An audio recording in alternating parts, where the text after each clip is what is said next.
အားလုံးကိုမင်္ဂလာပါလို့ယေရှုခရစ်နာမတော်နဲ့ရှိစွာနှုတ်ဆက်ပါတယ်ဒီကနေ့အတူတကွ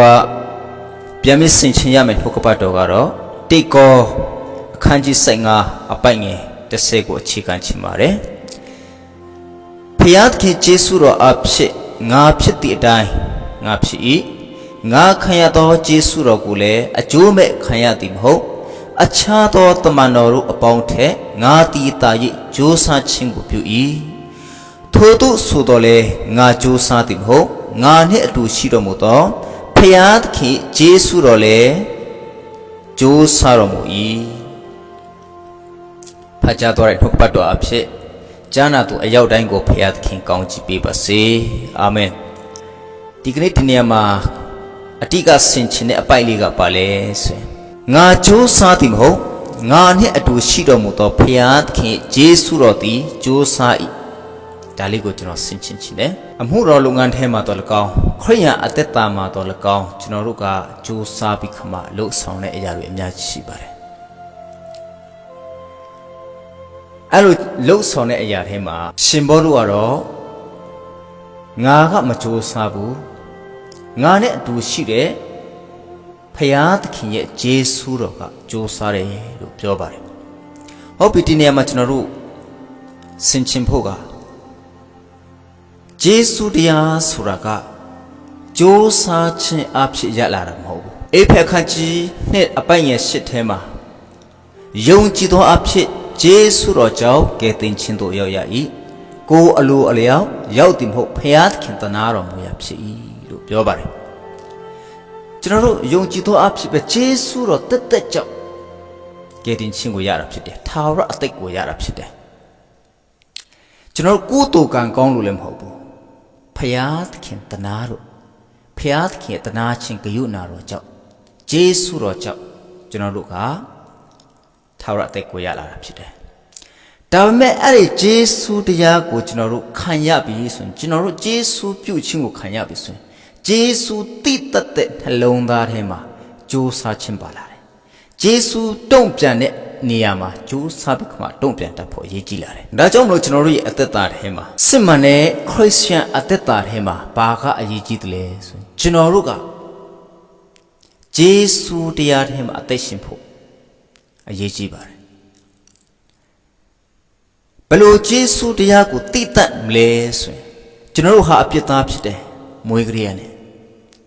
အပြစ်သားဖြစ်လို့အပြစ်တွေလောက်လာတယ်ဒုစရိုက်အသီးလေးတွေတီးလာတယ်အဲ့လိုနဲ့အပြစ်သားဟာအိုချင်းနာချင်းခန္ဓာကိုယ်သေးချင်းဝိညာဉ်မှာထာဝရငရဲထဲကိုထာဝရသေခြင်းထဲကိုရောက်ရမှာဖြစ်တယ်ဒါမဲ့ဖျားသခင်ကယေရှုပြုလို့ခရစ်တော်ဖျားကကျွန်တော်တို့ကိုအသက်ပေးခါမှာလက်ဝါးကားတိုင်းမှာကျွန်တော်တို့ရဲ့ဘိစအပြစ်ဒုစရိုက်အပြစ်တွေအားလုံးကိုစားလက်ဝါးကတိုင်းပေါ်မှာအသေးခံပေးတယ်ဒါကိုယုံကြည်ခြင်းအဖြစ်ကျွန်တော်တို့ကဒီအဖြစ်ကြွေးကနေလွတ်မြောက်တာဖြစ်တယ်ဒါကကျွန်တော်တို့တစ်စက်ကလေးမှလှုပ်လိုက်ရတာမဟုတ်ဘဲနဲ့ခရစ်တော်ဖျားပြုတ်ပေးတဲ့အမှုဖြစ်တဲ့အတွက်ကြောင့်မလို့ယေရှုတရားလို့ခေါ်တယ်ဖျားသခင်နာမတော်ဘုန်းကြီးပါစေ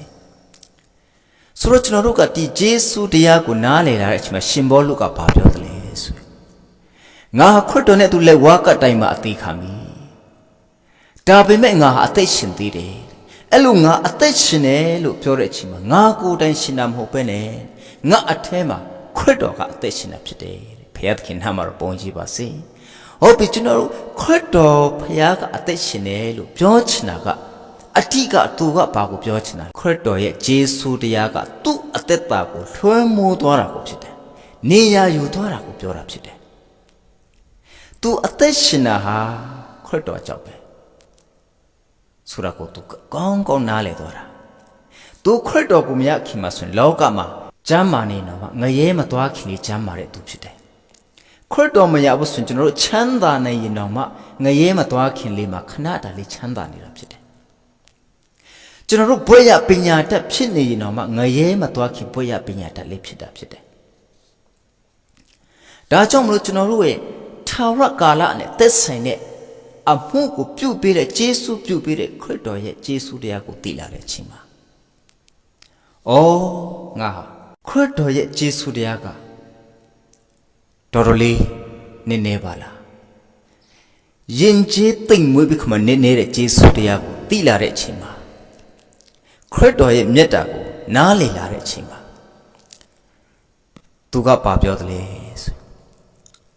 အကြောင်းမူကားတယောက်သောသူသည်လူအပေါင်းတို့အသက်ကြောင့်အသေးခံသည်မှန်လေလူအပေါင်းတို့သည်တေလျက်နေကြသည်ဟူ၍၎င်းအသက်ရှင်သောသူသည်တဖန်ကိုအလိုတို့လက်၍မရှင်သူတို့အသက်ကြောင့်အသေးခံပြီးမှထမြောက်တော်မူသောသူ၏အလိုတို့ရှင်စေမိအကြောင်းလူအပေါင်းတို့အသက်ကြောင့်အသေးခံတော်မူသည်ဟူ၍၎င်းငါတို့သည်သဘောထားလျက်ခရစ်တော်၏ချစ်ချင်းမြတ်တာသည်ငါတို့ကိုအနိုင်အထက်သွေးဆောင်တော်မူ၏ခရစ်တော်၏မြတ်တာသည်ငါတို့ကိုအနိုင်အထက်သွေးဆောင်တော်မူ၏ခရစ်တော်ရဲ့ယေရှုတရားကိုသိလာတဲ့အချိန်မှာခရစ်တော်ရဲ့မြတ်တာကိုသိလာတာဖြစ်တယ်အဲ့ဒီခရစ်တော်ရဲ့မြတ်တာကငါတို့ကိုခရစ်တော်အသက်ကြိုးစားပြီးအသက်ပြန်ရှင်ပြန်ရက်တည်ပေးဖို့အတွက်အနိုင်အထက်သွေးဆောင်လာတာဖြစ်တယ်ဒါကြောင့်ခရစ်တော်ရဲ့မြတ်တာခရစ်တော်ရဲ့ယေရှုတရားအားဖြင့်တာလေအသက်ရှင်ဖို့အရေးကြီးပါတယ်အဲ့လိုခရစ်တော်ရဲ့ယေရှုတော်အားဖြင့်အသက်မရှင်မှုဆိုရင်ငါလုပ်တယ်ငါပေးတယ်ငါမရှိရင်မဖြစ်ဘူးဆိုရင်အတ္တတွေမာနတွေဖြစ်လာပြီခမအဲ့ဒီအမှုတော်ထဲမှာအသက်သာထဲမှာအနှောက်အယှက်တွေအတားအဆီးတွေအများကြီးအခက်ခဲတွေရှိလာမှာဖြစ်တယ်ဒါကြောင့်ကျွန်တော်တို့အသက်သာထဲမှာရှင်ဘောလို့ပြောတယ်ပဲခရစ်တော်ရဲ့ယေရှုတရားကကျွန်တော်တို့ကိုလွှမ်းမိုးဖို့ရည်ကြီးတယ်ယေရှုတည်တဲ့နှလုံးသားယေရှုပြုတဲ့ခရစ်တော်ရဲ့မြတ်တာဒီအရာတွေတာလင်းခရစ်တော်ရဲ့ယေရှုတော်အဖြစ်ကျွန်တော်တို့ကိုအသက်ရှင်တဲ့လမ်းကိုပို့ဆောင်ပေးတဲ့အရာဖြစ်တယ်ဒါကြောင့်ရှင်ဘောလူကငါကြိုးစားသည်မဟုတ်ငါနဲ့အတူရှိသော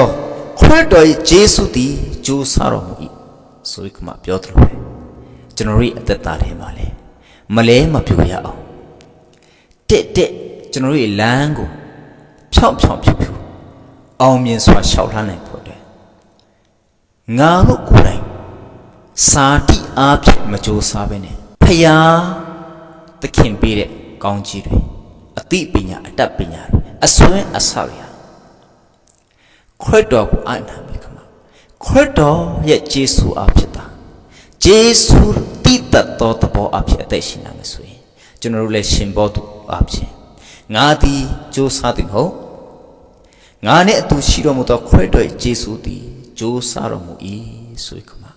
ကြွေးကြော်နိုင်တဲ့ယုံကြည်သူတွေဖြစ်လာမှာဖြစ်တယ်အဲ့လိုဖြစ်လာတဲ့ဆိုရင်ရှင်ဘောလို့ကဲ့သို့သောဘုရားသခင်ရဲ့ဘုန်းကိုထင်ရှားစေတော်သူဘုရားသခင်ရဲ့နိုင်ငံကိုကျေပြန့်စေတော်သူတွေဖြစ်လာမှာဖြစ်တယ်အရောက်တိုင်းကိုဘုရားသခင်ကောင်းချီးပေးပါစေအာမင်